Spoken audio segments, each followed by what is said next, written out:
नमस्कार. शंखनाद न्यूज चॅनलमध्ये तुम्हा सगळ्यांचं मनापासून स्वागत करतो. काही कलाकार कळत नकळत मार्गदर्शक बनलेले असतात. खरं तर ते आपले इन्स्पिरेशन असतात.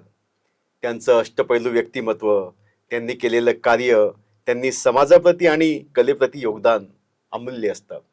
असाच एक प्रतिभावंत, बहुगुणी, बहुआयामी कलाकार म्हणजे श्री सदानंद बोरकर सर. चित्रकार, नाटककार, दिग्दर्शक, पत्रकार, लेखक, अभिनेता आणि गायक सुद्धा. इतके सारे पैलू त्यांच्या अंगी आहेत आणि त्यांनी समाजाला जे दिलं आहे ना ते अमूल्य आहे. तर अशा व्यक्तिमत्वाला या स्टुडिओमध्ये आज आमंत्रित केलं आहे. सदानंद सर, शंखनाद न्यूज स्टुडिओमध्ये तुमचं मनापासून स्वागत करतो. सर, श्री ज्ञानेश चित्रकला महाविद्यालयामध्ये तुम्ही इतके वर्षे प्राचार्य म्हणून कार्य केलं आणि आता भारतीय शिक्षण संस्थेचे सचिव आहात. पण तुमचं योगदान जे समाजाप्रती आहे, मग ते कलेप्रती असू देत, ते नाटकाप्रती असू देत, ते लिखाणाप्रती असू देत, तर त्याचा एक जो प्रवास आहे तो आम्हाला जाणून घ्यायचा आहे. पण सगळ्यात पहिले तुमचं शिक्षण कुठून झालं, तुमचं बालपण कुठे गेलं आणि तुम्ही या प्रवाहात कसे आले हे आम्हाला जाणून घ्यायला आवडेल सर.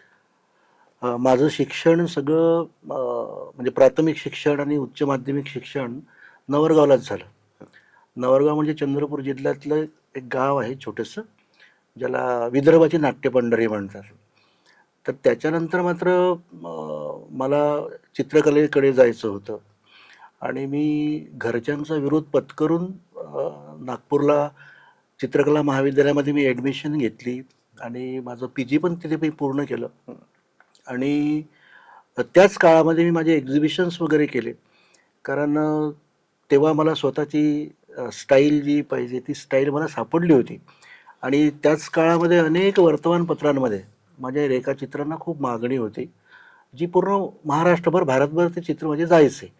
पण खऱ्या अर्थानं नागपूर पत्रिका, लोकमत, तरुण भारत या वर्तमानपत्रांनी माझ्या चित्रांना खूप प्रसिद्धी दिली आणि तिथून माझा कलाप्रवास सुरू झाला. मी स्वतःचे काही एक्झिबिशन्स वगैरे केले. पण कॉलेजमध्ये असतानाच मला सारखं वाटायचं की हे सगळं आपण कोणासाठी करतो.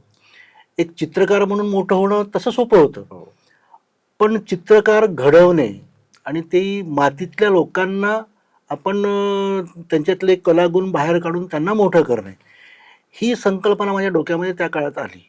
तेव्हा माझं वय फार तर 24-25 वर्ष होतं. आणि मग मग विचार केला की आता काही नोकरी वगैरे आपण नको करायला. आपण समाजात जे कलावंत आहेत, लपलेले कलावंत आहेत, तरुण आहेत, ह्या लोकांना आपण जरा बाहेर काढू. कारण कसं होतं, अनेकदा कॉलेजमध्ये असताना लहान लहान गावातले जेव्हा मुलं यायची कॉलेजमध्ये, तेव्हा त्यांना काही कळत नव्हतं. मग आम्ही त्यांना तिथे गाईड करायचो की असं कर, तसं कर, हेम कर.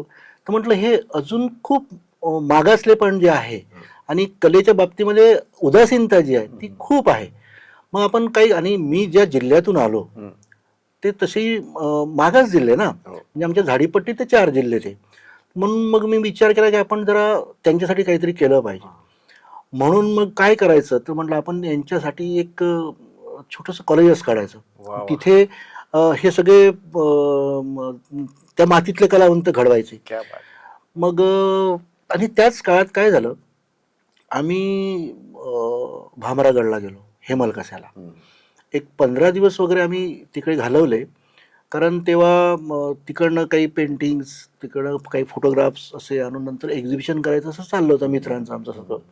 पण तेव्हा डॉक्टर प्रकाश आमटेंची जेव्हा भेट झाली, तेव्हा डोक्यात मग वेगळे विचार फिरायला लागले की म्हटलं ह्या माणसाने, म्हणजे मी 1991ला गेलो तेव्हा डॉक्टर साहेबांनी सांगितलं की मी 25 वर्षापूर्वी इथे आलो राहायला आणि हे केलं. म्हटलं ह्या आदिवासी लोकांसाठी इथे येऊन करू शकतात. तर म्हटलं एक कलावंत घडवण्यासाठी मी म्हटलं मला तशी चांगली पार्श्वभूमी आहे. म्हणून मग त्या 1991 मध्येच माझ्या डोक्यामध्ये ते विचार सुरू झाले. 91-92चीच गोष्ट आहे ती. आणि मग तिथून मी शांतिनिकेतनमध्ये गेलो, तिथलं सगळं बघितलं आणि मग म्हटलं नाही, आपण हा मार्ग निवडायचा, आपण कलावंत घडवायचे. क्या बात. आणि मग आल्यानंतर आता आमची स्वतःचीच संस्था, भारतीय शिक्षण संस्था, तिथे मी जे जे वरिष्ठ होते त्यांच्यापुढे हा विचार मांडला. त्यांनी नकार तर दिलाच नाही, मला मदतही केली, पण तरी एकटा होतो. कारण ह्या व्यवहारी जगामध्ये कलावंत वगैरे घडवणे हे जरा काहीतरी विचित्र वाटत होतं, पण नकार दिला नाही. त्यांनी मला सांगितलं, हा असा असा इथे हॉल आहे, तिथे तुम्ही करू शकता सुरुवात. मग प्रश्न आला परवानगीचा. मुंबईला जाणे, ती येणे, त्याला कमीत कमी 1-2 महिन्याचा काळ गेला. खिशात पैसे नाही, मित्रांकडनं उसनवार घेतले आणि मी अक्षरशः मुंबईला 8-8 दिवस तिथे राहायचो. पैसे जरा नसल्यामुळे तिथे मग वडापाव खायचा, वाट पाहायची ऑफिसर्स लोकांची. पण जनरलच्या डब्यातच प्रवास केला. वारंवार जाणं येणं हे डॉक्युमेंट्स आले, जा नवरगाव, परत वापस, असं करता करता शेवटी परवानगी मिळाली आणि श्री ज्ञानेश चित्रकला महाविद्यालय नावाचं एक छान कॉलेज आम्ही त्या ठिकाणी, त्याला पण कॉलेज म्हणण्यापेक्षा कलाशाळा आपण त्याला म्हणू, अशी 1994ला आपण तिथे त्या ठिकाणी गेली. मग विद्यार्थी आणायचे कुठून? आणि कसं आहे की मी एकटाच, मीच प्रिन्सिपल, मीच क्लर्क, मीच प्राध्यापक, मीच शिपाई, अशी तेव्हाची ती हे होती. म्हणजे जेव्हा मी त्या हॉलचा ताबा घेतला तेव्हा आतमध्ये अक्षरशः म्हशी वगैरे बसलेल्या होत्या. हां. तर मग आम्ही म्हटलं आता इतक्या विद्यार्थ्यांपर्यंत पोहोचायचं कसं? आणि मग मोटरसायकलने 4 जिल्हे फिरलो. पावसाळ्याचे दिवस, ऑगस्ट महिन्यातली गोष्ट ती सगळी. आणि शेवटी 28 विद्यार्थी जुळले आणि कॉलेज एकदाच सुरू झालं. आणि त्या कॉलेजला जवळपास 32-33 वर्ष सुरू आहेत. जे शासनानं 1 रुपयाचंही अनुदान अजूनपर्यंत दिलं नाही, तरी आम्ही ते चालवत आहोत. कारण निष्ठा, फक्त कलावंत घडवायचे. म्हणजे एखाद्या गोष्टीचा ध्यास घेतला तर ते पूर्णत्वास नेण्यासाठी जर आपला प्रयत्न केला मनापासून, तर ते साध्य होऊ शकतो. याचं जिवंत उदाहरण म्हणजे सर आहेत. सर, चित्रकारिता करता करता हा प्रवाह म्हणजे कसं काय, तुम्हाला कोणत्या चित्रकारितेची ओढ होती आणि तिथून हा प्रवाहात म्हणजे असा मनात विषय कसा आला की आपण नाटकांचा? येस. हां. मी माझं संपूर्ण शिक्षणच चित्रकारितेचं आहे. हो. म्हणजे master of fine arts in drawing and painting असं मी आपल्या नागपूरला कॅम्पसमधून मी शिकलो. पण माझ्या रक्तातच नाटक आहे. क्या बात. कारण माझे आजोबा स्वर्गीय बालाजी पाटील बोरकर, तर ते फार मोठे नाट्यकलावंत होते. म्हणजे समाजसेवी होते आणि नाट्यकलावंत म्हणून होते. त्याच्यामुळे तो जो वारसा आहे तो आमच्या अख्ख्या पिढीलाच मिळाला आहे. म्हणजे मी नाटकात काम करतो, माझा भाऊ नाटकात काम करायचा, माझे मोठे वडील, माझे वडील, माझी बहीण, माझी पुतणी, माझी मुलं सगळे नाटकामध्ये आहेत. तर ते आमच्या रक्तातच ते सगळं नाटक भिनलं आहे. फक्त मी त्याला उंचीवर नेण्याचं काम केलं. म्हणजे आज जो मी थिएटर करतोय त्यालाही आहे ना सर, जवळजवळ म्हणजे पहिल्यांदा जेव्हा मी तोंडाला रंग फासला तो दिवस म्हणजे मी त्यावेळी 4थीत होतो. आणि आज जे जे माझं वय आहे तर ते 47 वर्ष जवळपास झालेले आहेत. मी नाटकात काम करतो आहे. तर मग आमचे डॉक्टर जोशी म्हणून आमचे दिग्दर्शक होते, त्यांच्यासोबतच आम्ही नेहमी नाटकात काम करायचो. ते गेल्यानंतर मात्र ती नाट्यमंडळाची सगळी जबाबदारी माझ्यावर आली. श्री व्यंकटेश नाट्य मंडळ म्हणून आमचं मंडळ आहे, ज्याचा कार्यकाळ आपण जर बघितला तर त्याला जवळपास 135 ते 40 वर्षाची परंपरा आहे. म्हणजे महाराष्ट्रातलं सगळ्यात जुनं नाट्यमंडळ असू शकते ते कदाचित. पण विदर्भाची नाट्यपंढरी म्हणूनच नवरगावकडे बघितले जाते. कारण त्या काळामध्ये सगळी संगीत नाटकं आमच्या तिथे व्हायची. आणि भैयाजी जोशी ते सुरुवातीला प्रयोग करायचे. त्याच्यानंतर बालाजी पाटील बोरकर आमचे आजोबा, त्यांनी प्रयोग करायला सुरुवात केली. त्यांच्यानंतरची पिढी म्हणजे डॉक्टर जोशी, आमचे बाबा परमानंद पाटील बोरकर, आमचे मोठे वडील रामराव पाटील बोरकर, डॉक्टर परशुराम खुणे, त्याच्यानंतर प्राध्यापक गणेश रोडे, ही टीम आमच्या आधीची टीम सगळी नाटकात काम करायची ती. आणि सलग नाटकं व्हायची. म्हणजे 16 जानेवारी आणि 17 जानेवारी ही हे आमच्या नाटकाचे दिवस. ती पारंपरिक नाटकं त्या दिवशीच फक्त व्हायचे. त्याच्यानंतर मग झाडीपट्टीमध्ये नाटकं करायचो आम्ही. तर असं सगळं सुरू असताना नंतर डॉक्टर जोशींचं निधन झाल्यानंतर ती सगळी जबाबदारी माझ्यावर आली. त्याच्यानंतर असं लक्षात आलं की झाडीपट्टीचा एकंदर प्रवाह जरा दुसरीकडे चाललाय.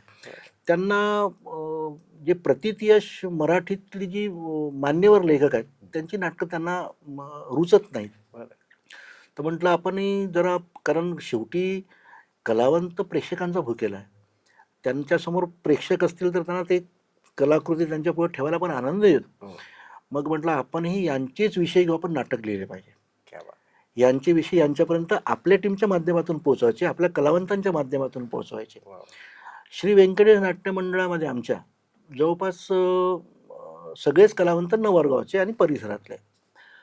आम्ही कुठूनही पुण्या मुंबईचे नागपूरचे कलावंत आम्ही बोलवत नाही, कारण आम्ही एकच आमचा एक ध्यास आहे की कलावंत इथे घडवायचे. हम्म.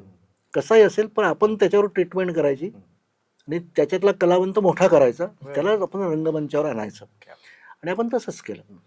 तर आजही जवळपास 80% कलावंत हा शेतकरी आहे.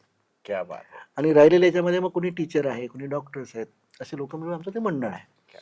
तर मग सगळ्यात महत्त्वाचा प्रश्न म्हणजे मी लेखक कसा झालो. हा, ते बरोबर सगळ्यात केलं. महत्त्वाचं. सगळ्यात Yes, महत्त्वाचं. yes, yes. कारण मी चित्र रंगवता अभिनय तर पहिलेपासून आहे, पण मी लेखक म्हणून माझ्या हातात लेखणी कशी घेतली याचाही फार मोठा इतिहास आहे. तर आम्ही अक्षरशः मधुसूदन कालेलकर, हो. अत्रे, बाळ कुलटकर यांचीच नाटकं आम्ही करायचो त्या काळामध्ये. पण एकदा अशी घटना झाली की आमच्या गावामध्ये एक अंधश्रद्धेवरचं एक प्रकरण झालं की एका व्यक्तीच्या अंगात भूत आहे असं समजून त्याच्या घरच्या लोकांनी त्याला याच्याकडे नेलं, देवीकडे. आणि देवीने सांगितलं की याच्या अंगात भूत आहे आणि ते भूत जर तुम्हाला काढायचं असेल तर त्याला बांधून ठेवावं लागेल. कुठे ते देवीचं ठाणं म्हणतो ना आपण आपल्या विदर्भामध्ये, तर तिथे बांधून ठेवावं. आता आणि पत्नी खूप साधी भोळी, तर नाही म्हणता तिचाही विश्वास बसला त्याच्यावर.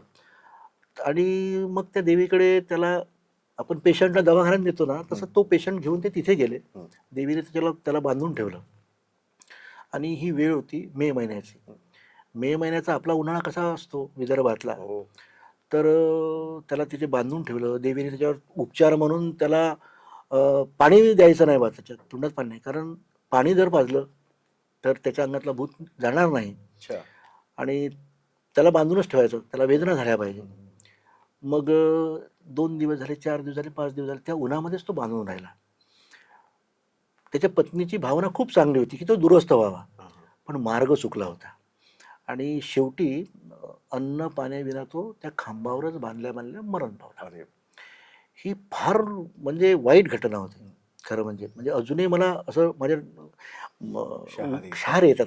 कधी ज्या गावामध्ये विज्ञान महाविद्यालय आहे, आज आमच्याकडे ज्या संस्थेचा मी सचिव आहे ते विज्ञान महाविद्यालय, MSc पर्यंत शिक्षण आहे, PhDचं शिक्षण तिथे आहे. अशा गावामध्ये अंधश्रद्धेपोटी एक शिकलेला माणूस त्याचा मृत्यू होतो, ही लाजिरवाणी गोष्ट आहे. मला ती गोष्ट खूप लागली की आपणही काहीच नाही करू शकलो. बोलतो खूप आपण, पण प्रत्यक्ष वेळ जेव्हा येते आपण काही करत नाही ना, याचं शल्य मला तेव्हा वाटलं. मग म्हटलं आता काय करायचं, हे हातातून गोष्ट निघून गेली. कारण त्यांचं दुःख किती असेल आपण नाही समजू शकत. म्हणजे एका पत्नीचा तिचा नवरा अंधश्रद्धेपोटी मरतो आणि मार्ग चुकला, जेव्हा लक्षात आलं असेल तिला काय वेदना झाल्या असतील. कारण तिला काही असं वाटत नव्हतं ना की आपण हा मेला पाहिजे. तिला वाटतं आपला नवरा कुठल्याही मार्गाने दुरुस्त झाला पाहिजे. समाजाने जो मार्ग सांगितला तो मार्ग चुकीचा होता. म्हणजे दोषी खरं म्हणजे समाजच आहे. जिथे ही घटना घडली त्याच्या अगदी जवळ 500 मीटरवर पोलीस चौकी होती, तरी काहीच कोणी केलं नाही. गावातल्या सरपंचाकडे कोणी निवेदन घेऊन की असं काही प्रकार सुरू आहे, त्यांनी काही केलं नाही. मग दोषी पत्नी नाही आहे, खरं म्हणजे समाज दोषी आहे. मी स्वतःला दोषी समजतो, कारण मी काहीच करू शकलो नाही. पण म्हटलं माझ्यातला कलावंत असा स्वस्त नाही बसला, म्हटलं आपण काहीतरी केलं पाहिजे. मग काय करायचं, तर आम्ही त्या काळामध्ये पोस्टर कॉम्पिटिशन्स घेतल्या, कारण चित्रकार होतो. विद्यार्थ्यांना आम्ही असाइनमेंट्स दिल्या. कॉम्पिटिशनमध्ये आपण त्या सगळ्या पोस्टर्स केले, विद्यापीठाला पोस्टर्स पाठवले. पण तरी काही माझं समाधान झालं किंवा त्याच्यामुळे काही समाज जागृत होऊन राहिला असं वाटत नव्हतं मला. मग काय करायचं, मग काही स्ट्रीट प्ले केले, पथनाट्य केले.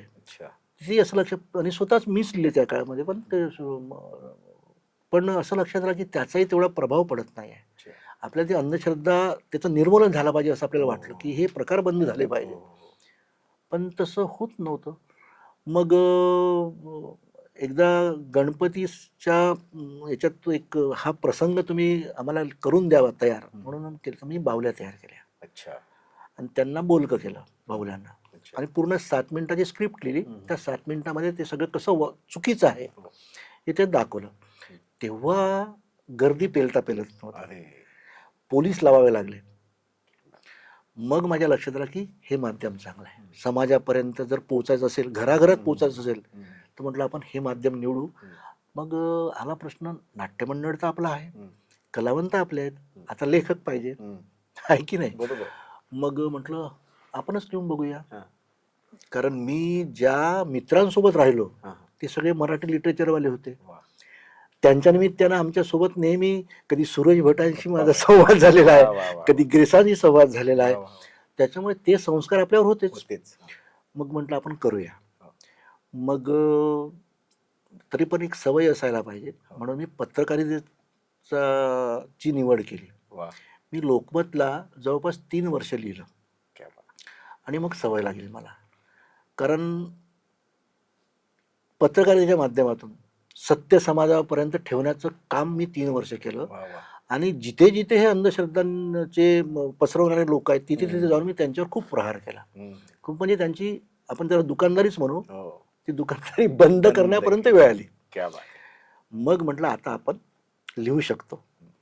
आणि शेकडो नाटकांचा अनुभव होता. हजारो नाटकं तेव्हाही मी केलेले होते. हो. म्हणजे आजही मी जवळपास 2,500-3,000 नाट्यप्रयोग केलेले आहेत. क्या बात.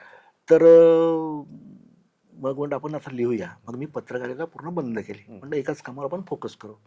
मग लिहायला सुरुवात केली आणि तेव्हा मग मी 5 महिने मला लागले एक स्क्रिप्ट पूर्ण करायला. तेव्हा माझ्या हातून एक नाटक लिहिलं गेलं जे प्रबोधन करणार होतं. त्याचं नाव म्हणजे माझं कुंकू मीच पुसलं. वा. त्याचे मी सर जेव्हा ते जन्माला आलं ना, ते जन्माला यायच्या आधीच घराघरापर्यंत नाव पोचून गेलं होतं. अरे बाप. आम्ही जेव्हा तो प्रयोग नवरगावला केला आमच्या थिएटरला, तेव्हा पहिला दिवस हाऊसफुल, दुसरा दिवस हाऊसफुल, तिसराही दिवस हाऊसफुल. मग शेवटी सांगायला का उद्या पण हा प्रयोग आपण करूया. पण ते करताना कारण दुसरीकडे तो प्रयोग होता. पण एकाच ठिकाणी 3 दिवस सतत हाऊसफुलचा बोर्ड मी माझ्या हाताने लावलेला आहे. क्या बात आहे. मग 50वा प्रयोग तिथेच केला, 100वाही प्रयोग तिथेच केला. असे 200 प्रयोग मी माझं कुंकू मीच पुसल्याचे त्या काळात केलेले आहे. क्या बात आहे. आणि मला असं वाटतं की मी त्या विषयाला न्याय देऊ शकलो. वा, वा, वा. कारण एकच भूमिका होती की ह्या नाटकामुळे मी एखादं कुटुंब जरी वाचवू शकलो तरी मी स्वतःला धन्य समजेन. क्या बात आहे. मी नाटकाच्या सुरुवातीलाच आमच्या याच्यामधून लोकांना संवाद जो साधला ते हेच सांगितलं की याच्यातून एक जरी कुटुंब वाचलं ना तरी मी एक नाट्यलेखक म्हणून जे काय सुरुवात केली मी सफल झालो बाबा. आणि तसे प्रसंग झाले त्यानंतर की जिथे जिथे त्यांच्या लक्षात आलं की मला म्हणजे मी पेशंट आहे ना की मला अशा माध्यमातून हे घेऊन चालले आहेत, तिथून पळून आलेले लोक मला भेटलेले आहेत सर. त्याच्यामुळे मग माझ्या लक्षात आलं की प्रबोधनच करायचं आहे तर म्हटलं नाटकासारखं दुसरं चांगलं माध्यम नाही. म्हणून मग मी माझं क्षेत्रच मुख्य क्षेत्रच मी नाटक. अरे. आता म्हटलं आपण नाटकं लिहायचे आणि ते फक्त आणि फक्त प्रबोधन करणारे असले पाहिजे. कारण म्हटलं जर लिहिणं मला जर जमत आहे तर मग आपण चांगलंच लिहिलं पाहिजे. मनोरंजन करणारे अनेक आहेत पण मनोरंजनातून प्रबोधन करणारे किती लेखक आहेत हे सगळ्यात महत्वाचं आहे. म्हणून सर मग मला लत लागली लिहिण्याची, प्रबोधन करण्याची. मी दुसऱ्याच वर्षी शेतकऱ्यांच्या आत्महत्येवर नाटक लिहिलं आणि त्यासाठी मी बरेच उदाहरणं वगैरे जमा करून ठेवले. त्या काळामध्येच विद्यमान पंतप्रधान एका गावात शेतकऱ्याच्या कुटुंबाला मदत करण्यासाठी येणार होते. त्यांचं मोठं भाषण होतं. त्या काळामध्ये काय काय झालं हे सगळं माझ्याकडे तयार होतं. मी तो सगळा त्याची 1 लाईन घेऊन आत्महत्या नावाचंच नाटक लिहिलं. आणि ते नाटक माझं इतकं गाजलं म्हणजे माझं कुंकूचे मी 200 प्रयोग केले पण आत्महत्येचे 225 प्रयोग केले. नंतर खूप गाजलं ते नाटक. आणि तेव्हा पी साईनाथन आपल्याकडे आले होते. आणि पी साईनाथन फार मोठा माणूस, शेतकऱ्यांच्या आत्महत्येवर त्या माणसाने खूप काम केलं आहे. म्हणजे त्यांनी लिहिलेलं कुठलंही स्टेटमेंट पंतप्रधानांच्या टेबलवर जायचं शेतकऱ्यांच्या बाबतीतलं. त्यांचा मला फोन आला एक दिवस, आम्हाला नाटक पाहायचं आहे. अरे आणि म्हटलं अरे बापरे, लॉटरी लागली. खरी गोष्ट आहे. मग आणि त्यांना इकडच्या नाटकांची तशी कल्पना नाही. मग ते आले त्याच दिवशीच आमच्या इथे आत्महत्या नाटक होतं. त्यांना सांगितलं नागपूरचे कोणी आणले, त्यांना आता आठवत नाही मला.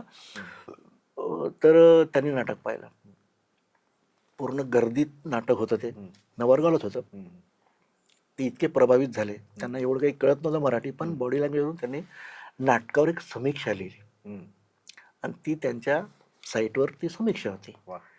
आणि मग ती समीक्षा केरला सरकारने वाचली आणि त्याच वर्षी आपल्या भारतामध्ये सार्क इंटरनॅशनल महोत्सव होता, थिएटर. ओके.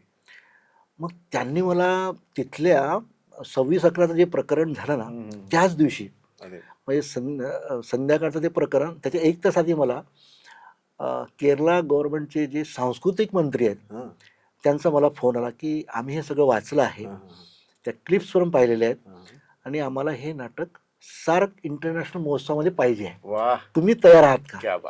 म्हटलं हो.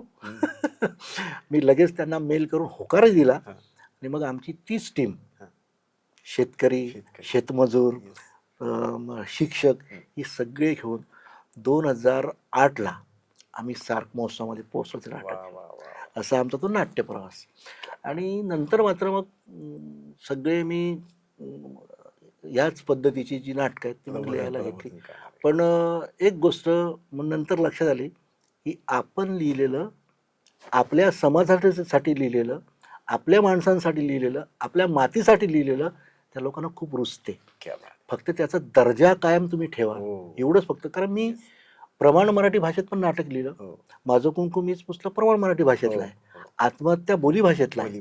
आता अलीकडे माझं 2 घराचं गाव नाटक आहे, हे बोली भाषेतलं आहे. तर म्हटलं आपण सगळ्या भाषांचा उपयोग करूया, तुम्हाला जी भाषा कळते त्या भाषेत पण लिहूया. आणि माझं नाटक फक्त इथेच राहू नये, ते आपण त्याचा विचार पूर्ण महाराष्ट्रामध्ये झाला पाहिजे. म्हणून मी प्रमाण मराठी भाषेतली पण नाटकं लिहिली.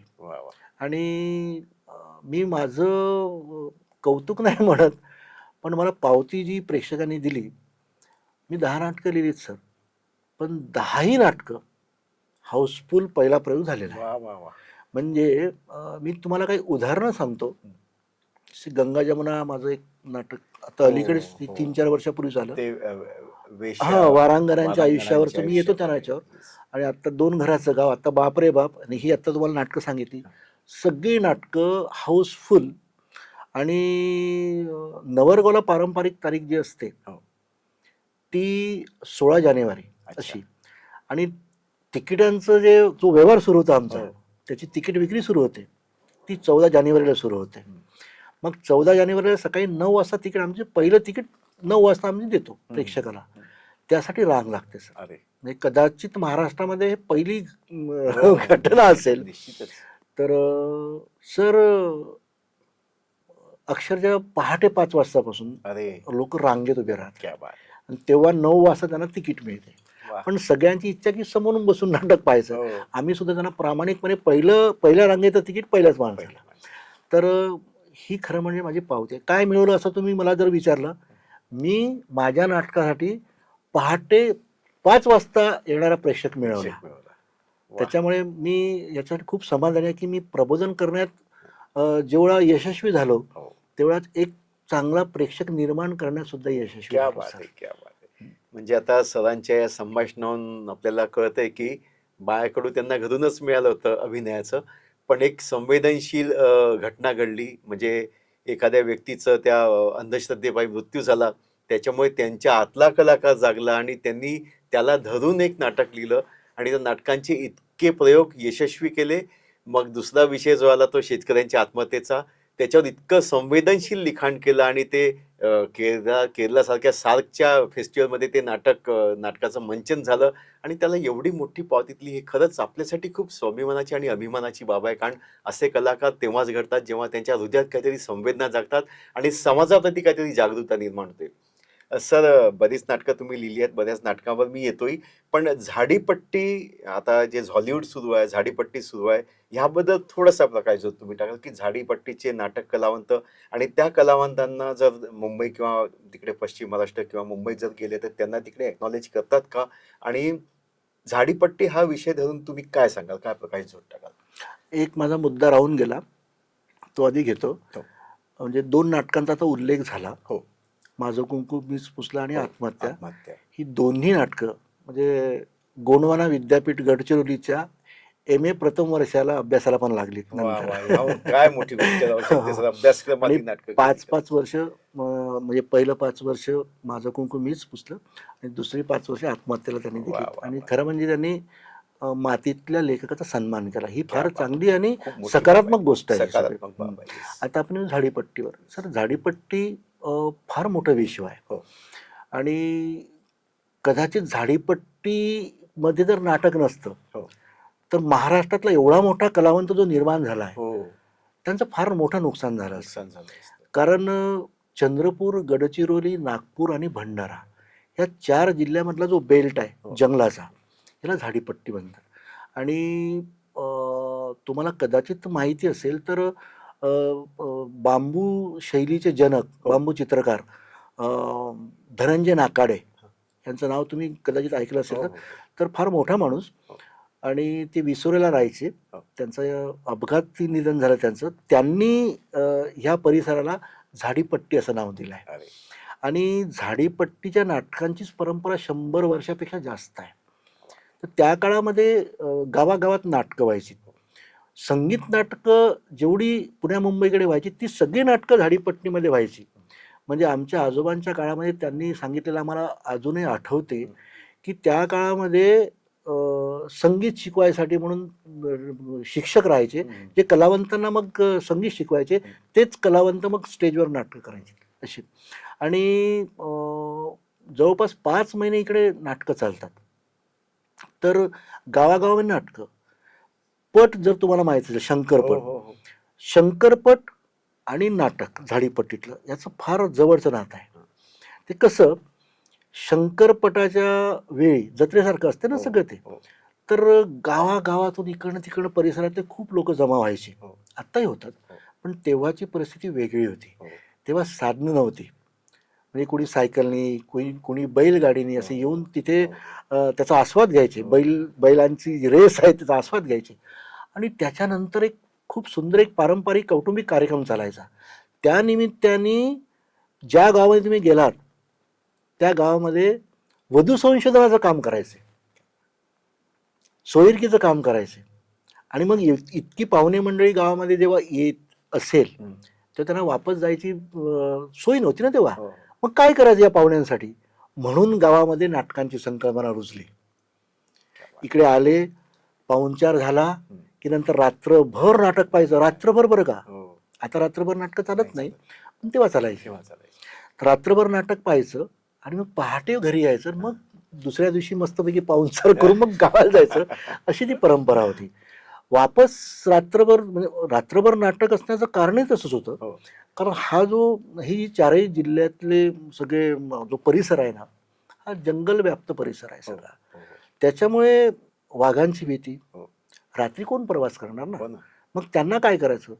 आणि घरी झोपू शकत नाही, कारण थंडी, ऑक्टोबर नंतरची हो. थंडी फार बोचरी असते. आणि ती गावातली थंडी, गावातली म्हणजे थंडी. बापरे. म्हणून तुम्ही नाटक बघायचं रात्रभर. आलं की नाही लक्षात? म्हणून ही परंपरा सुरू झाली. मग अशी गावागावामध्ये नाटकं, म्हणजे गाव तिथे नाटक. ही खूप चांगली परंपरा होती. ती परंपरा आज जरा दिसत नाही. त्याचं कारण म्हणजे सगळे गावातले हे कलावंत आता सगळे वडसा देसाईगंज नावाचं एक जे गाव आहे, मोठं नगर परिषद गाव आहे, हो. ते सगळ्यांनी एकत्र आता आलेत. चांगले म्हणजे हे. आणि तिथे जवळपास आज 50-60 नाटकांचे मंडळ आहेत. वा वा. मग तिथे तुमच्यासारखे नागपूरवासीय, अरे. पुण्याचे, मुंबईचे सगळे अक्षरशः आपल्या तिथे सामोरे जातात. म्हणजे पुण्या मुंबईकडे आज ज्यांचं नाव मोठं आहे ते मोठे कलावंत आहेत, पण जे स्ट्रगलर आहेत हा. त्यांना अजूनही तितकं मोठं काम मिळत नाही ना. हा. त्या सगळ्यांना काम देण्याचं काम झाडीपट्टी करते. आणि झाडीपट्टीचा रसिक मोठ्या कौतुकानं, हा. मोठ्या मायेनं त्या सगळ्यांना आपलंसं करतो. क्या बात. तर वा. अशी त्या नाटकांची परंपरा आहे. बोलीभाषेचा उपयोग फार जास्त प्रमाणात करतात. आणि सर सगळ्यात कौतुक म्हणजे कसं आहे की पहिले प्रतितेच मराठी लेखक भरपूर होते, हो. झाडीपट्टी तसे लेखक नव्हते. आज झाडीपट्टीमध्ये शेकडो लेखक निर्माण झाले. हे सकारात्मक. कसं लिहितात काय लिहितात हा नंतरचा भाग आहे, हो, पण निर्माण झाले हे पण महत्त्वाचं. निर्माण झाले. Yes. त्यांना भावना म्हणजे ते अभिव्यक्त होऊ शकतात. हम्म. शब्द इकडे तिकडे जाऊ शकतात, बरोबर. त्याला काही हो. इलाज नाहीये. हो. कारण त्यांचं शिक्षण हे काही खूप नाटक लिहावं हो. इथपर्यंतही झालेलं नाहीये, हो. पण अभिव्यक्त होण्या इतपत त्यांच्याकडे क्वालिफिकेशन आहे. क्या बात. त्या नाटकांची संख्या आज हजारोंमध्ये आहे. वा वा. शेकडो लेखक आहेत आणि त्याच्यावर त्यांचं कुटुंब आहे. एक एक लेखक 4-4, 5-5 नाटकं एकेका मंडळाला देतं. वा वा. त्याची त्यांना रॉयल्टी मिळते. Royalty. गव्हर्नमेंटकडे रॉयल्टी जाते. हा कनेक्शन किती मस्त आहे की नाही. आणि आता जे मध्ये मध्ये सर्वे होतात ना सर, हो. तर तिथे असं लक्षात आलं की ऑक्टोबर ते मार्च पर्यंत जवळजवळ 60-70 लाखाच्या करोडच्या वर, क्या 100 असू शकते, वा वा वा. इतका मोठा व्यवसाय या ठिकाणी व्यवसाय होतो. Yes. फक्त आता सरकारने इथल्या चांगल्या नाटकांकडे लक्ष देऊन त्यांना अनुदानाचं काम सुरू केलं पाहिजे. कारण शेवटी एक सावत्र भावना आहे हो. असं त्यांना वाटायला नको. हो. कारण पुण्या मुंबईच्या नाटकांना खूप जास्त महत्त्व, खूप जास्त वजन तुम्ही देत असाल आणि यांना दुय्यम ठेवत असाल, ते चांगलं नाही. चांगलं नाही. ठेवता असं मी म्हणत नाही, हो. पण लक्ष कमी आहे. Yes. तिकडे पण त्याच नजरेनं बघा. तिकडचा प्रेक्षक वेगळा आहे, त्यांची नाटकं वेगळी आहेत. हो. इकडचा प्रेक्षक वेगळा आहे. इथे काय शेतकरी, शेतमजूर ह्या लोकांसाठी नाटकं लिहिली जातात, हो. त्यांचे विषय घेऊन नाटकं चाललं. Yes. त्याच्यामुळे मूल्य सारखंच ना सर. हो, हो, हो, बरोबर. त्या नाटकाचं Yes. मूल्य सारखंच. शब्द कमी जास्त असू हो, शकतात, हो. पण भावना, Yes. संदेश ह्या ज्या गोष्टी आहेत ह्या गोष्टी सारख्या आहेत. क्या बात. त्यामुळे त्याच चष्म्यातून बघून त्यांची जितकी मदत सरकारला करता येईल क्या बात. तितकं करणं फार गरजेचं आहे असं मला वाटतं. इतका मोठा झाडीपट्टीतला व्यवसाय आहे, पण सरकारची मेहरनजर कुठेतरी कमी पडत आहे. ती नक्कीच पडली पाहिजे असं वक्तव्य सरांनी केलं आहे. सर, पण मला अजून एक वाटतं की लोककला ज्या आहेत, जसं दंडार म्हणतात किंवा खडी गंमत म्हणतात, यांचा झाडीपट्टीतला प्रवाह कुठेतरी वेगळा चाललाय का? आणि चाललाय तर का चाललाय किंवा तो जाऊ नये? कारण लोककला आपली जोपासल्या गेली पाहिजे, त्याचं महत्त्व आपण टिकवून ठेवलं पाहिजे असं म्हणतात. तर त्याबद्दल तुमचं काय मत आहे सर? सगळ्यात पहिले मी असं म्हणेन की या प्रवाहात सुद्धा या लोककला जिवंत आहेत. हो. ही सगळ्यात मोठी गोष्ट आहे. आहे. येस. खडी गंमत अजून जिवंत आहे सर, हो. आणि खूप चांगल्या पद्धतीनं खडी गंमत जिवंत आहे. दंडार अजूनही जिवंत आहे. परंतु कसं आहे की काही काही लोकांना त्याच्यामध्ये बदल करावासा वाटतो. अच्छा. मी त्याच्या विरोधातला आहे. ओके. लोककला ही लोककलाच असली पाहिजे. असली पाहिजे. त्याचा बाज तुम्ही जर ब्रेक केला हा. तर तिथे लोककला राहणार राहणार नाही. नाही. आणि काही काही ठिकाणी मला ते प्रसंग दिसत आहेत. त्यांनी परत त्या लोककलेचं संवर्धन नीट जसं आहे तसंच करावं. हो. कारण एकदा दंडारीचा पात्र नाटकातल्या पात्रासारखा बोलायला लागला, येस. त्याचे कंटेंट जर बदलले, हा. मग ती लोककला कशी राहिली? बरोबर. नाटक हे नाटकासारखं असलं पाहिजे, हो. तमाशा तमाशासारखंच असलं पाहिजे. हो. सर तितकी एनर्जी नाही आहे दुसरीकडे. Yes. तमाशामध्ये किंवा खडी गंमत मध्ये जी काही एनर्जी आहे ना, ती हो. नाटकात सुद्धा नाही असं. दंडार तसंच आहे ना. हो. दंडार तर ही आमची ओळख आहे ओळख. झाडीपट्टीची, Yes. पण तिचा चेहरा तुम्ही जर बदलवणार असाल हो. तर ते चांगलं नाही. बरोबर. ते बदलू नये असं मला वाटते. Yes. काही काही ठिकाणी बघितलं मी, हा.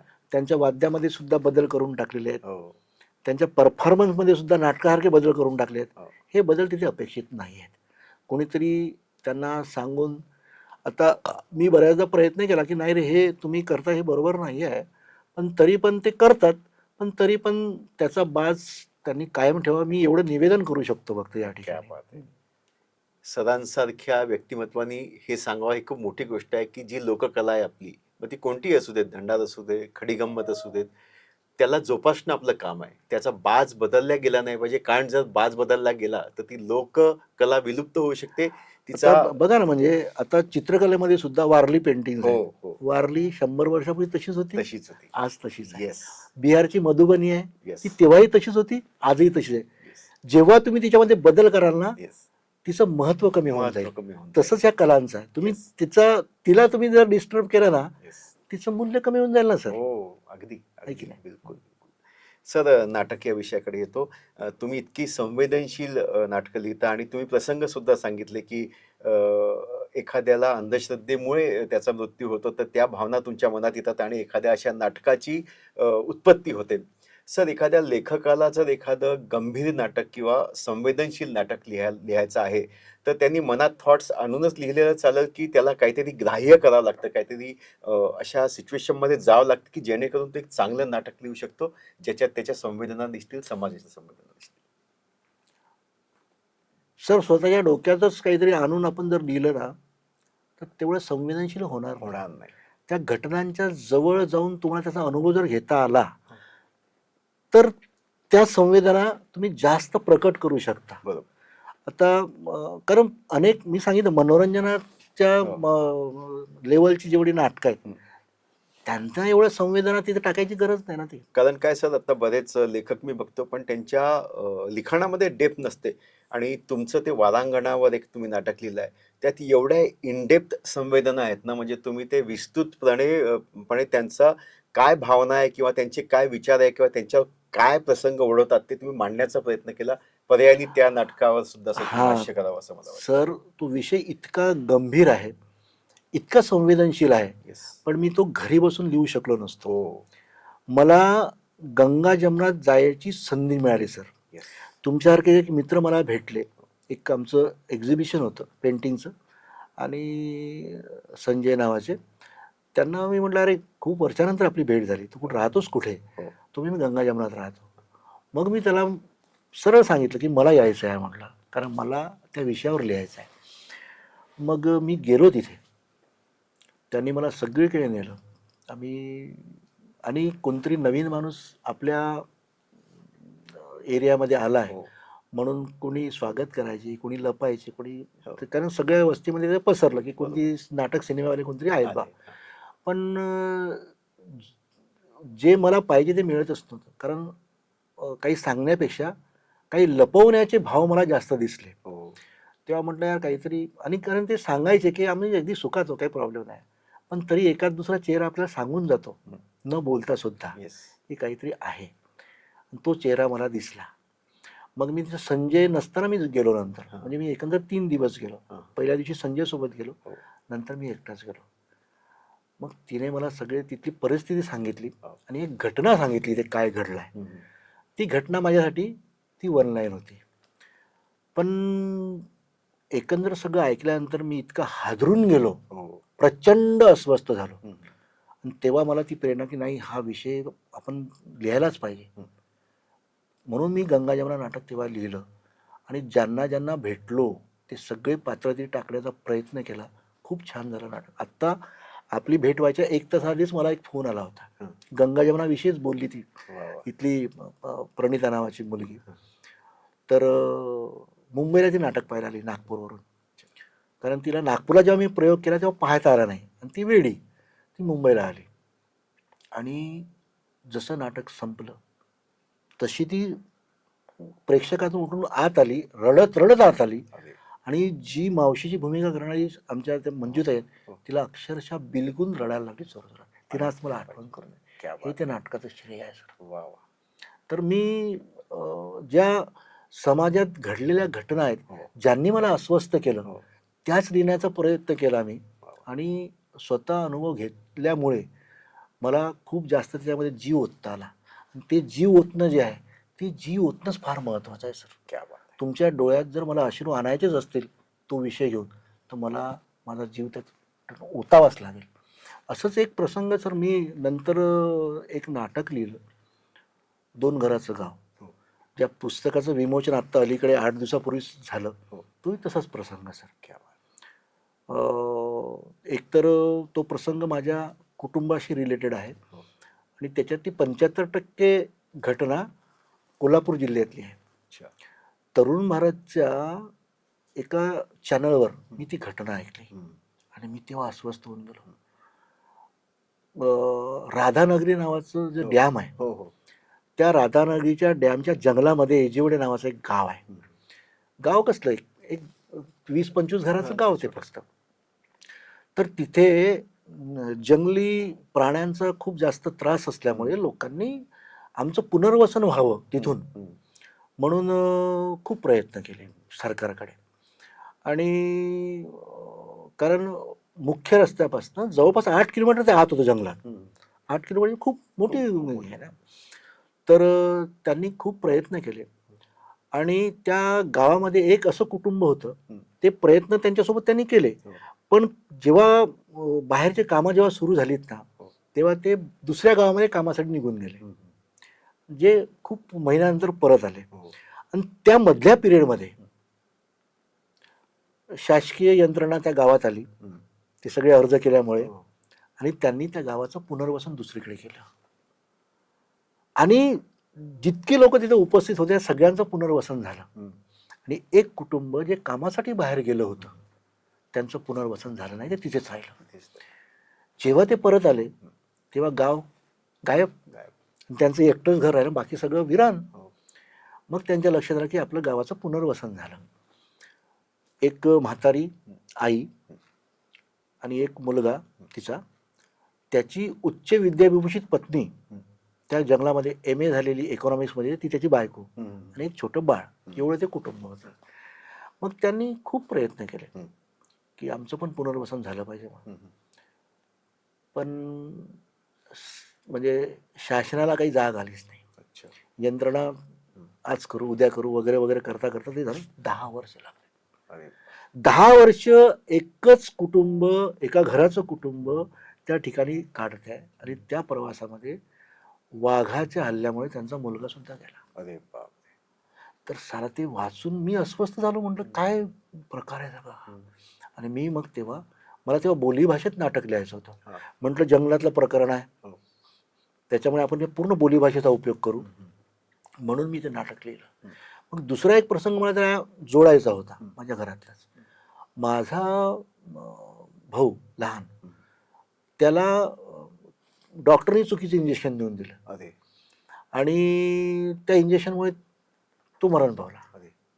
मग मी त्याला जोडलं की गावखेड्यामध्ये अशिक्षित डॉक्टर येतात, आपण त्यांच्यावर विश्वास ठेवतो आणि आता डॉक्टर म्हणजे देव. गावखेड्यामध्ये तशीच परिस्थिती आहे ना. मी त्याला जोडलं की बघा हे असे डॉक्टर येतात, आपल्याला काही माहीत नसते. मग मी ते नाटकीय रूपांतरणामध्ये काय केलं की मुलगा वाघाने त्याला नेल्यामुळे त्याचे वडील प्रचंड फ्रस्ट्रेट झाले, जगण्याबद्दल आस्थाच राहिली नाही. आणि शासनाशी लढता लढता यांना शासनाच्या विरोधात कार्य करता करता जे काही चुकून यांच्या हातून जे घडलं त्याची शिक्षा म्हणून त्याला 5 वर्ष जेलमध्ये राहावं लागलं. ते जे फ्रस्ट्रेशन आहे, ते फ्रस्ट्रेशन झाल्यामुळे त्याला व्यसन लागलं आणि व्यसनातून बाहेर पडता येत नव्हतं, म्हणून त्या डॉक्टरला घरी बोलावं लागलं. डॉक्टरनी त्याला इंजेक्शन दिली, ज्याच्यामुळे त्याचा 5व्या मिनिटाला मृत्यू झाला. असं मी ते नाटकामध्ये सगळं दाखवलं की हे किती चुकीचं आहे, असं करू नका. आणि मग शासनाचे नेहमीचे फंडे की सगळं झाल्यावर मग तुमच्या घरी येणार ते त्यांचा आक्रोश सुरू आहे. आणि तेव्हा मग ते शासनाचे लाल फितशाहीवाले जे बाबू आपण सगळे घरी येतात, त्यांना काही माहीत नाही असा प्रकार झाला. हे घ्या तुमचे 10 लाख रुपये, तुमचं पुनर्वसन झालेलं आहे आणि हे पेढे द्या, पेढे. तेव्हा त्यांचा मुलगा मेला असतो. असं ते 2 घराचं गाव माझं. खूप अतिशय सुंदर बोलीभाषेतलं नाटक ते झालं आहे. त्याचे अनेक प्रयोगही केले आहेत, परंतु ते मोठं प्रबोधन करणारं नाटक आहे. तर अशीच नाटकं मी लिहिली, म्हणजे गंगा जमुना असू देत किंवा अस्सा नवरा नको गो बाई म्हणून 100 प्रयोग केले मी. स्त्री शिक्षणावरचं नाटक आहे. नाव जरी खूप तुम्हाला गमतीशीर वाटत असलं ना, तरी विषय मात्र प्रचंड गंभीर आहे. त्याचे प्रयोग मी नागपूरला पण केलेले आहेत. ते म्हणजे आपण आपल्या मुलीला शिकू न देता लग्नासाठी जबरदस्ती करतो, त्याचे परिणाम काय होतात हे त्या नाटकामध्ये मी दाखवतो. म्हणजे एखाद्या विषयाला घेऊन प्रबोधन करायचं असलं, मग तो विषय कोणताही असू देत, उपचार नीट झाला नसू देत किंवा शासन दरबारी एखाद्या गोष्टीची दखल घेतलेली नसेल जी घ्यायला पाहिजे वेळेवर, तर ते सांगण्याचं कार्य जे असतं ते नाटकाच्या माध्यमातून करतात सर, आणि ते इतकं प्रभावशाली असतं की ते समाजातल्या प्रत्येक अंगापर्यंत पोहोचतं, प्रत्येक माणसापर्यंत पोहोचलं. अशा व्यक्तिमत्वांची गरज आहे आज समाजाला, कारण अशी इनडेप्थ नाटकं, अशी संवेदनशील नाटकं, अशी मनाला स्पर्श करणारी नाटकं लिहिणारे लोक कमी दिसतात. आज सरांनी इतकी सारे विषय ठेवून त्याच्याबद्दल लिहिलं आहे. खरंच सर, समाजाला तुमच्या कलावंताची गरज आहे. सर, अनेक अशी नाटकं तुम्ही लिहिली, दिग्दर्शन केलं, त्यात अभिनय सुद्धा केलाय बऱ्याच नाटकांमध्ये. तर आता अशीच समाज प्रबोधन करणारी किंवा समाजाला एक विशिष्ट संदेश देणारी कोणती कोणती नाटकं आहेत, जी आता आम्हाला पुढल्या वेळेत किंवा आता येणाऱ्या वेळेत आम्हाला बघायला मिळणार आहे? सर मी एक मागच्या वर्षीच एक नाटक लिहिलं, हो. बाप रे बाप. क्या बात आहे. प्रचंड विनोदी नाटक, कारण माझी शैली आहे सर. हो. मी विनोदाच्या माध्यमातून तुमच्या हृदयात पोचतो सर. हो. ते जास्त लक्षात पण राहतं. हो. सगळ्याच नाटकाचं तसं आहे. म्हणजे विषय जरी गंभीर असला हं. तरी मांडणी विनोदाकडूनच आहे. वा. तर असंच एक विषय बाप रे बाप. हं. सर मी पेपरमध्ये वाचलेलं होतं की अनुकंपा मिळवण्यासाठी हो. काही काही मुलं चुकीचे मार्ग निवडतात. तसाच एक त्याच विषयावर मी नाटक लिहिलं की बाप मरण पावला किंवा मेला मेला. तर त्याच्यानंतर मला अनुकंपा मिळेल म्हणून मुलगा आपल्या बापाच्याच खुनाचा विचार करतो. अरे. अत्यंत गंभीर विषय, पण मी तो इतक्या याच्याने त्याचं प्रेझेंटेशन केलं. अतिशय सुंदर नाटक आहे ते. मागच्या वर्षीच मी त्याची सुरुवात केली आणि सुरू आहे आत्ता. वा. आणि आत्ता हल्ली माझं जे प्रोजेक्ट सुरू आहे ना सर, तुम्ही जर वाचलं असेल तर आपल्या विदर्भातला एक शेतकरी हो. ज्यांनी कर्ज फेडायचं आहे म्हणून त्याला स्वतःची किडनी विकावी लागली. हो. हे आत्ता फार गाजलं ते हो, हो, प्रकरण. हो. मी त्याच्यावर सर नाटक लिहून राहिलं अरे. आता. ते उशीर होईल, पण मी ते नाटक आता सुरुवात केलेली आहे त्या नाटकाची. असे सगळे सामाजिक विषय मी वा, वा, वा. म्हणजे उद्या काय लिहायचं हे आज डोक्यात नाही आहे, हो. पण लिहिणार प्रबोधनच. क्या बात आहे, क्या बात आहे. सर, मला माहिती आहे की तुमच्या पुरस्कारांची जर मी नावं घेतली तर बराच वेळ इथे जाणार आहे, पण काही जे खास पुरस्कार तुम्हाला मिळाले आहेत त्याचा उल्लेख करणं गरजेचं आहे. त्यामुळे ते तुम्ही सांगावी की तुम्हाला कोणत्या कोणत्या पुरस्कारांनी पुरस्कृत केले आहेत. 9 वाजताचं तिकीट सकाळी 5 वाजता 4 वाजता लोक येतात, हा मोठा पुरस्कार हो माझा. सर, त्याला तर तो पुरस्कार म्हणजे तो तर जीवन गौरव आहे सर ऍक्च्युली. दुसरा म्हणजे घरच्या मंडळींनी इतकं प्रोत्साहित करून मला हे सगळं करू देतात. वा. त्यात माझी आई असो, माझे बाबा असू देत, वा. माझी पत्नी असू देत, माझी मुलं असू देत, वा, वा. कधीही कंटाळा केला नाही. कारण वा. तसं आमचं आयुष्य कलावंताचं शापितच आहे, पण तशी कुठलीच तक्रार नाही. हे सगळ्यात मोठा पुरस्कार. अरे. पण मला काही पुरस्कार, जसं मला लोकमतचं सर महाराष्ट्रीयन ऑफ द इयरचं मला नामांकन आहे वा, सर. वा, वा, वा. तर महाराष्ट्रातून माझी निवड त्यांनी त्यावेळेस क्या केली बात. होती. एक आत्ता अलीकडे मला परत सर्वोत्कृष्ट नाट्य लेखक म्हणून अखिल भारतीय मराठी नाट्य परिषदेचा पुरस्कार आहे हो. सर. कला सर्जन पुरस्कार कला डॉक्टर सर्जन. गिरीश गिरीश गांधींच्या याचा गांधी तो पण मला फाउंडेशन पुरस्कार इंडिया. आहे. Yes. त्याच्यानंतर विदर्भरत्न पुरस्कार आहे सर. हो. आणि असे जवळपास 150 पुरस्कार माझ्या अरे. नावाने आहेत आता. क्या बात आहे, क्या बात आहे, क्या बात आहे. खरं तर सांगायला आवडेल की एक असं व्यक्तिमत्व ज्यांनी चित्रकला या विषयातून आपला प्रवास सुरू केला, पण समाजात ज्या काही वेदना संवेदना बघितल्या आणि घरच्या मोठ्या लोकांचं बाळकडू त्यांना मिळालेला, त्यामुळे प्रत्येक संवेदनशील जे काही घडत होतं समाजात, जे काही नको होतं ते घडत होतं, ते मनाच्या पटलावर बिंबित होत गेलं आणि प्रवास पुढे निघत गेला. आणि त्याच्यावर कार्य म्हणून अंधश्रद्धा काय, शेतकऱ्यांची आत्महत्या काय, वारांगणाची वस्ती काय, किंवा एखादी वाईट ट्रीटमेंट झाली तर त्याच्यापासून होणारे दुष्परिणाम आणि समाजावर आणि पर्यायाने घरावर पडणारा इफेक्ट असतो ना, तो फार वाईट असतो. आणि हे सगळं दाखवायचं काम सरांनी केलं आहे. सदानंद सरांनी इतकं काही समाजाला दिलं आहे ना, पर्यायाने सगळ्या घटकांना दिलं आहे की त्याचं मौल्य अमूल्य आहे, त्याला तोलताच येणार नाही शब्दांमध्ये. पण सरांसारखे व्यक्तिमत्व जर आमच्यासोबत असले आणि समाजात असंच काही देणं देत असले तर नक्की सांगतो की समाजात आमूलाग्र बदल होणार आणि समाजाला एक पर्यायी दिशा सुद्धा मिळणार. सर, मनापासून तुमचे धन्यवाद करतो आणि खरंच मनापासून तुम्हाला विनंती करतो की असेच विषय तुम्ही घ्यावेत प्रबोधनाचे, आणि पुन्हा पुन्हा अशा अशा विषयांवर तुम्ही हात टाकावा आणि अशा विषयांची निर्मिती करावी की जेणेकरून समाजाला एक प्रकाशझोत मिळेल, एक दिशा मिळेल. आणि तुमच्या लिखाणातून, तुमच्या नाटकातून, तुमच्या अभिनयातून आम्हाला एक चांगला समाज घडवायला चान्स मिळेल सर. त्यामुळे तुम्ही जिथे आला शंखनाथच्या स्टुडिओमध्ये तुमचे मनापासून धन्यवाद आणि आभार व्यक्त करतो. आणि जेव्हा जेव्हा आम्हाला गरज पडेल अशा विषयांवर प्रबोधन करायची तेव्हा आम्ही तुम्हाला बोलवू. वा वा. तुम्ही नक्की याल आणि आम्हाला मार्गदर्शन कराल हीच मनापासून विनंती करतो सर. खूप खूप धन्यवाद. थँक्यू.